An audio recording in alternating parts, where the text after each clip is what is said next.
Olá a todos, estamos aqui em mais um videocast, o ERJ 75 anos, diversidade que inspira, conhecimento que transforma. Um agradecimento especial a todos vocês que estão ligados, no canal da Secretaria de Ciência, Tecnologia e Inovação do Estado do Rio de Janeiro.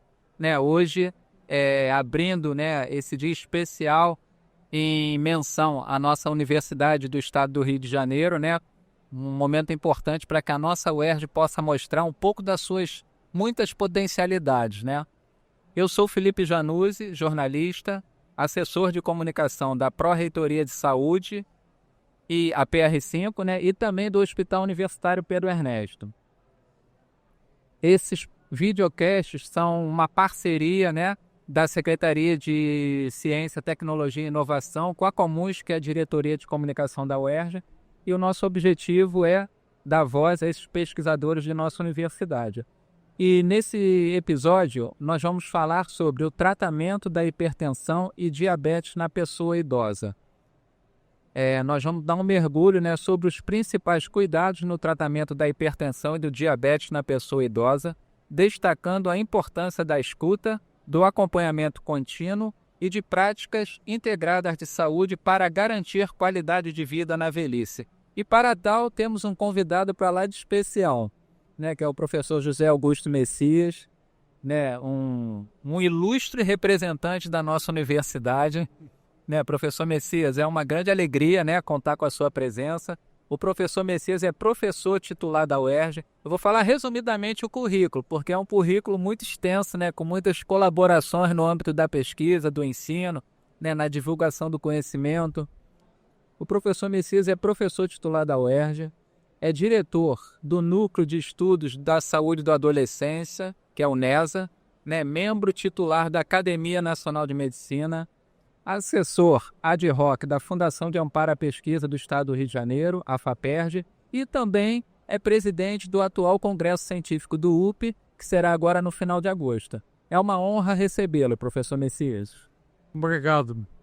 Mas antes de mais nada, a honra e o prazer de estar aqui também é minha, até porque num evento tão importante como esse, da Secretaria, inclusive, desse aspecto, Ciência, Tecnologia e Inovação, a gente poder contribuir com a difusão de algum conhecimento. É um prazer estar aqui. Ok, professor. Além do mais, só para relembrar, são dois botafoguenses conversando aqui. Professor, o senhor até costuma falar que em se tratando de terceira idade, talvez o nosso foco não esteja tanto na saúde, mas na qualidade de vida, Então, para a gente chegar na terceira idade com essa qualidade de vida, há um caminho a ser percorrido. Que caminho é esse? O caminho é muito simples. A primeira pergunta é quase uma justificativa. Por que um diretor do Núcleo de Estudos da Saúde do Adolescente, o que ele está fazendo aqui num podcast que se refere ao tratamento da hipertensão e do diabetes no idoso? Eu acho que foi muito oportuno, eu já tive a oportunidade de conversar com isso, até com os organizadores do congresso lá do UP, que é sobre longevidade, porque tem um arco que a gente costuma dizer de uma maneira muito simplória para todo mundo entender. Existe o fenômeno da doença e o fenômeno do doente.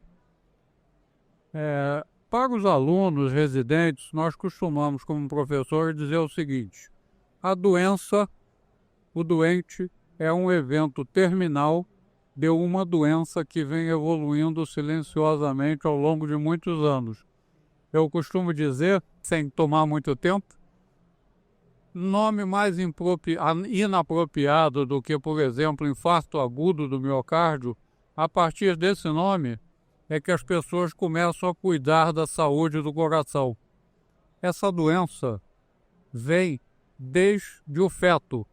Existem estudos de microscopia eletrônica de fetos abortados naturalmente, sim, que já demonstram em microscopia eletrônica algumas alterações que se transformarão na placa ateromatosa na pessoa depois de 40, 50, 60 anos.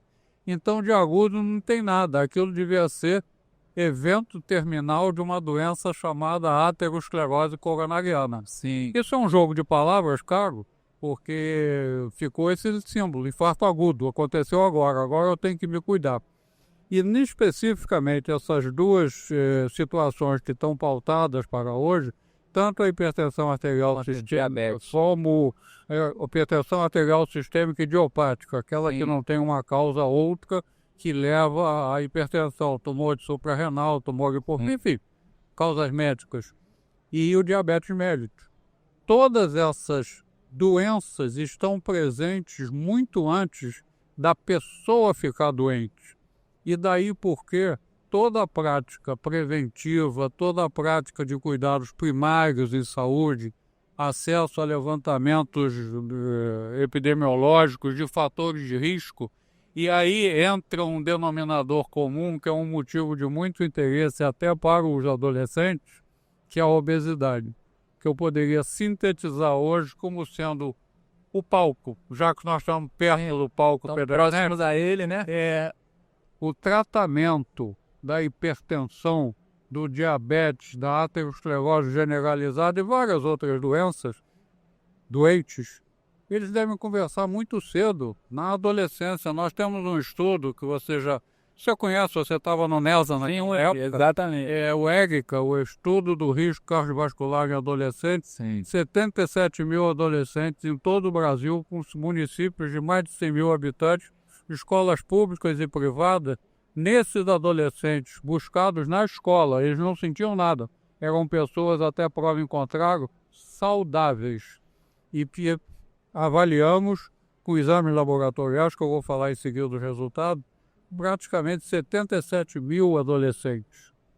Pelo menos 20% juntando dislipidemia, colesterol, hipertensão arterial, sobrepeso e obesidade. Lembrando que a cidade do Rio de Janeiro é a campeã nacional de sobrepeso e obesidade. 50% da população adulta e mais de 18 anos no Rio de Janeiro está acima do peso. E 18% são obesos. A obesidade hoje é um desafio global. Para mim, é a maior pandemia que nós vamos enfrentar. Já estamos e iremos enfrentar nas próximas décadas como questão de saúde pública prioritária. Porque pela primeira vez na história da humanidade, quando se começou a registrar isso, século XVIII, XIX, principalmente a partir do século XX, é um fator que se associa a uma expectativa de vida menor ao nascer das pessoas do que foi há 50, 60, 100 anos atrás. Pela primeira vez na história da humanidade, a população que está nascendo agora tem uma expectativa de vida menor do que a geração dos seus pais. E o único fator que se associa, ainda não se pode dizer que seja uma causa, é o excesso de peso.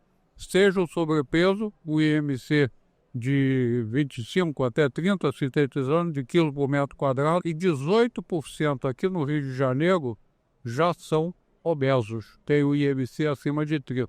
Isto é insuportável para qualquer sistema de saúde na atualidade. Você imagina, adolescentes no Brasil hoje são 45 a 50 milhões. Bota 50% acima do peso da população do Rio de Janeiro. Com certeza. Dá mais de 7 milhões. Com certeza. O senhor até adentrou na próxima questão que eu ia abordar. O senhor, enquanto diretor do Núcleo de Estudos da Saúde do Adolescente. A gente sabe que a adolescência é uma fase de vida essencial no desenvolvimento humano, né? Aí eu lhe pergunto, estrategicamente, qual a importância dessa conscientização e no desenvolvimento de pesquisas inerentes a essa fase, a adolescência, e a ressonância na terceira idade, sobretudo na questão da prevenção das doenças? O que o NESA hoje, por assim dizer, até de produção científica, elabora para que a gente possa ter um vislumbre dessas doenças e tentar minimizá-la na medida do possível?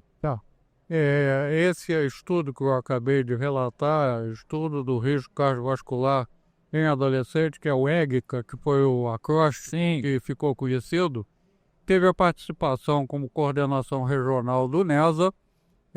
O professor coordenador era o professor Moisés Sclô, que ele é brasileiro, se formou lá na Faculdade de Ciências Médicas da UERJ e emigrou para os Estados Unidos. Ele até hoje, já com mais de 80 anos, é o editor-chefe da American Journal of Epidemiology, que é talvez um dos melhores jornais nessa área no mundo. Sim. E a ideia é justamente essa: ver que a doença antecede, às vezes, por décadas, o doente.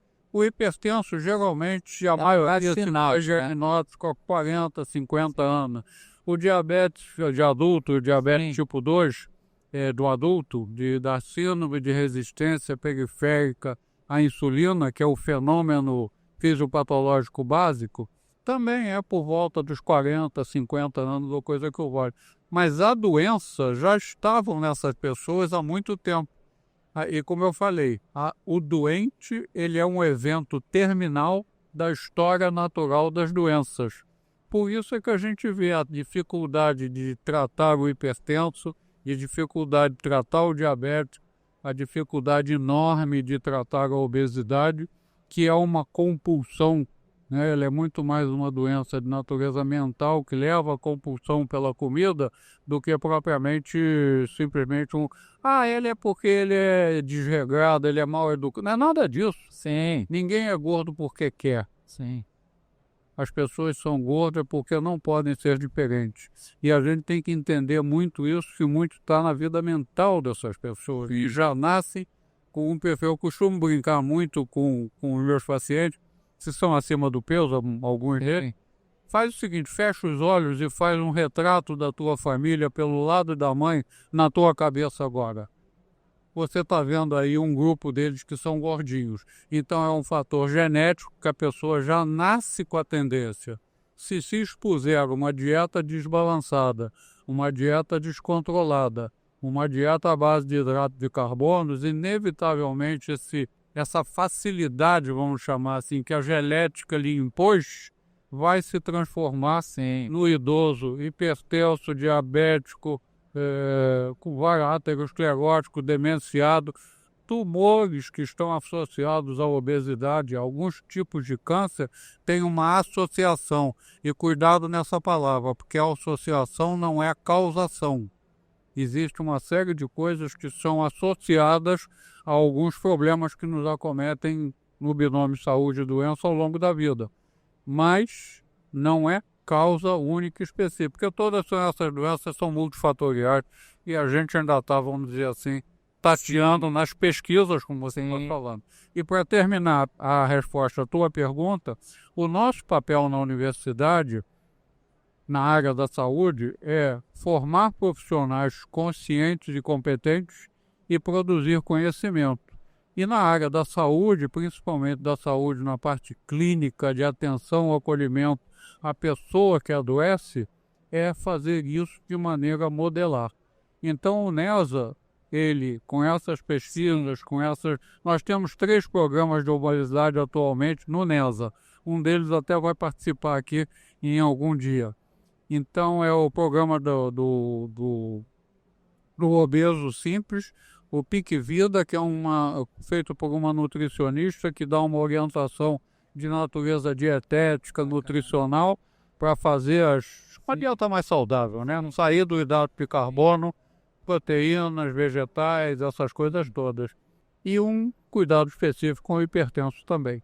Professor Messias, tudo que o senhor respondeu nessa questão anterior nos remete a pensar numa escuta ativa e o quanto ela é importante, sobretudo nos idosos, né? Saber escutar essa necessidade do idoso.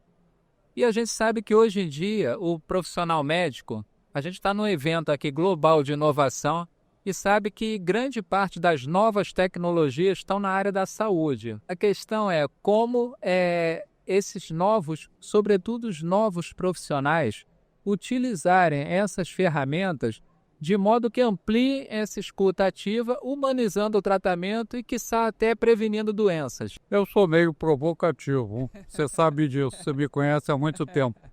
Quando eu falo da importância de ter a noção desses problemas de saúde que precedem em muitas décadas a doença do idoso que eu digo 50, 60 anos, já na terceira idade. Dizer que um longevo ou um idoso é saudável é um contrassenso, porque nenhum de nós, eu com 70 anos, tenho lá as minhas doenças. Mas a gente tem que cuidar. E tem que buscar qualidade de vida. Qualidade de vida, que você sabe, inclusive, foi uma discussão quanto ao título do nosso congresso, porque você longevidade e saúde, eu dizia longevidade e qualidade de vida, porque doente nós já somos. Sim. E hoje temos realmente muito recurso, como eu, uma confidência só para você, ninguém mais vai saber. Eu sou diabético há quase 40 anos. Sim. E ainda estou clinicamente bem compensado, porque me cuido, claro. Sim.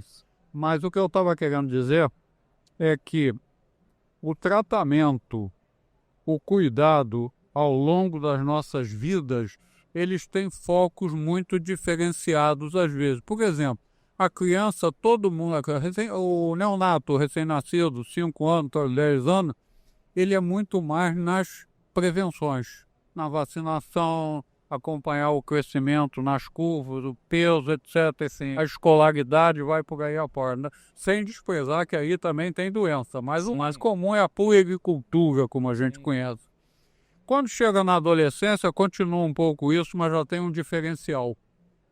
A medicina já não é mais por procuração, porque a criança, quem dá a história é a mãe. Sim. Não, porque a criança não vai conseguir. O adolescente, ao tentar já o protagonismo da vida adulta, ele cria uma dificuldade, porque ele também quer ser o protagonista do seu sofrimento.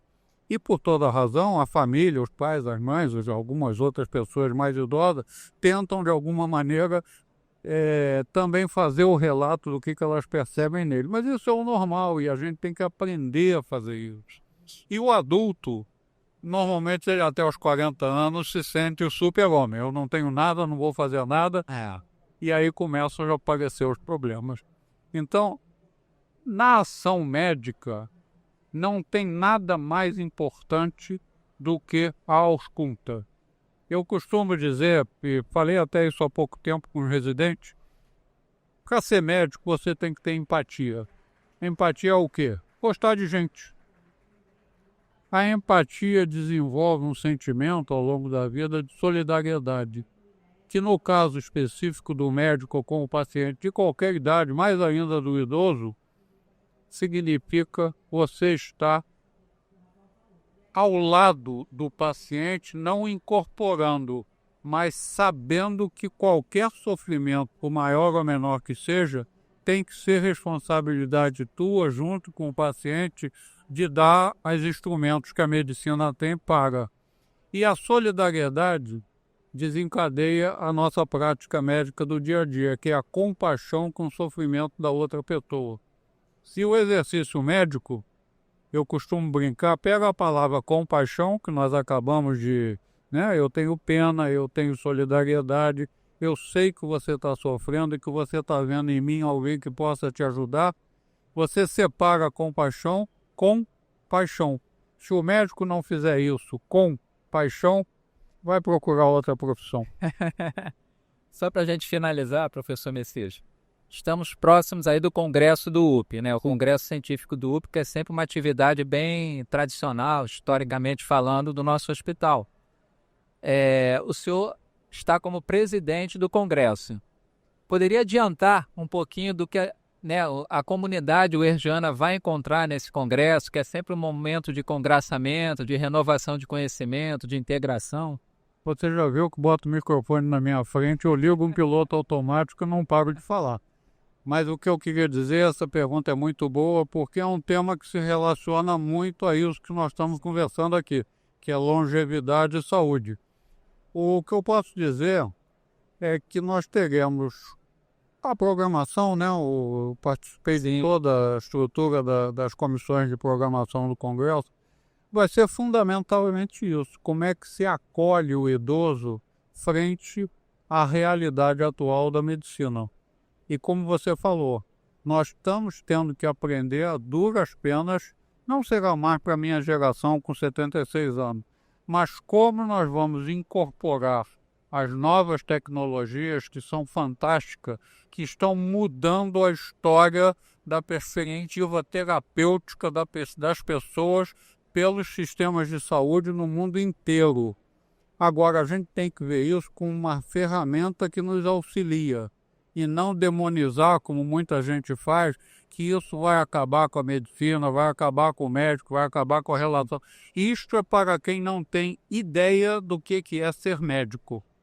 Quem não consegue entender que o papel do médico é, antes de mais nada, a empatia com o cliente, com o paciente, com a pessoa que está em sofrimento, ele está no campo errado. Vai ser outra coisa qualquer, porque medicina não vai dar certo com ele. A tecnologia do computador, os métodos de diagnóstico. Hoje no câncer, por exemplo, se não fosse o desenvolvimento tecnológico, muita gente viva hoje, sobrevivente a tratamentos modernos de câncer, já estariam rezando a missa de 10 anos. Com certeza. Né? E eu posso dar vários exemplos. A medicina cardiovascular, por exemplo, a endovascular, bloqueia aneurisma cerebral, que dilata com estente as coronárias, e um hipertenso que tem uma aterosclerose renal, que é intratável com remédio, vai lá e dilata com um negócio, com um balãozinho, né? E resolve o problema da hipertensão. Nós temos que agradecer a tecnologia, que é, a bem da verdade, a história da medicina desde os primórdios de Hipócrates no ano 445 a.C., ou antes da Era Comum, como alguns gostam de dizer. Se não deixar você cortar o meu microfone, eu acho que eu não paro de falar até amanhã. Foi um prazer, professor José Augusto Messias. Então que, sejamos médicos, pacientes ou sociedade como um todo, que estejamos preparados para essa medicina do futuro que já chegou, né? É a medicina do futuro de hoje. Foi um prazer, Muito obrigado. A sua participação, agradecemos, o tanto, a verdadeira aula que a gente teve nesses poucos minutos. E ficamos aqui, com mais um episódio do ERJ 75 anos. Agradecemos a todos que acompanharam o nosso canal. E lembrando sempre que são 18 podcasts ao todo, com um conteúdo variado, mostrando um pouco das potencialidades de nossa universidade. Muito obrigado e até a próxima.